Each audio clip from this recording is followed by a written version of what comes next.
Well, Stephen Lauren, this race all of a sudden coming into focus this week, and we're already starting to see some of those ripple effects. The political experts we spoke with say that this Whatley announcement today may more or less clear the field on the Republican side, given that he's expected to receive President Trump's endorsement. And now all eyes turn, as you just mentioned, to the former governor, Roy Cooper, whose possible run could have the same impact, they say, for Democrats.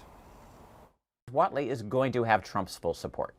And how do you win a Republican primary against somebody who's got Trump's full support? For NC State political scientist Stephen Green, RNC Chair Michael Whatley's announcement of a U.S. Senate run here in North Carolina isn't a surprise, but it does leave some question marks, especially with former Governor Roy Cooper expected to make a similar announcement in the coming days. We know that Roy Cooper is a master at convincing voters. The guy just wins elections.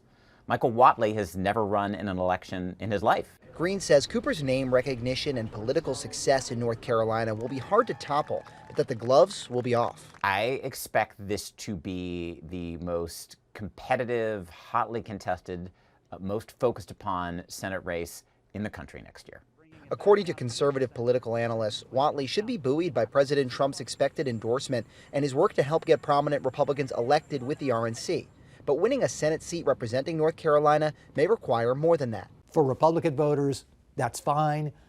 For people who don't care about the Republican Party and its inner workings, they're going to say, all right, but what are you going to do as a senator? How's that going to help me? Should Cooper make his run official, Mitch Kokai with the Locke Foundation in Raleigh says he expects Whatley's campaign strategy to be to tie the former governor to national Democratic politics. This is what you think about Roy Cooper. Here's the reality. And he'll point all of the times when Roy Cooper stuck with the Democratic Party national agenda.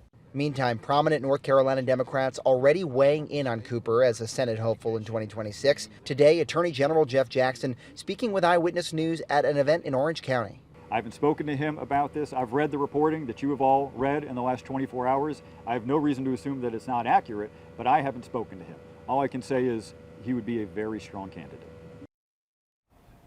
Eyewitness News has reached out several times to the Wiley Nickel campaign as well. The former Democratic congressman has already announced his run for that Senate seat in 2026, but it's unclear whether or not he would stay in the race if former Governor Cooper decides to run as well. We also did reach out to the RNC about the announcements today from Whatley and from Laura Trump.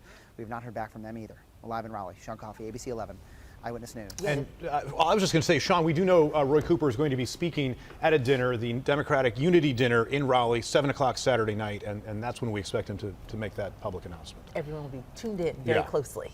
Find out. Sean, thank you. Lara Trump did issue her own statement about her decision not to run, saying, quote, "I'm deeply grateful for the encouragement and support I have received from the people of my home state, whom I love very much. I am not seeking to run in this election, but my passion for making America great again burns brightly, and I look forward to the future wherever that leads." Our partners at the News and Observer are reporting that Lara Trump is planning to focus on her music career instead of politics.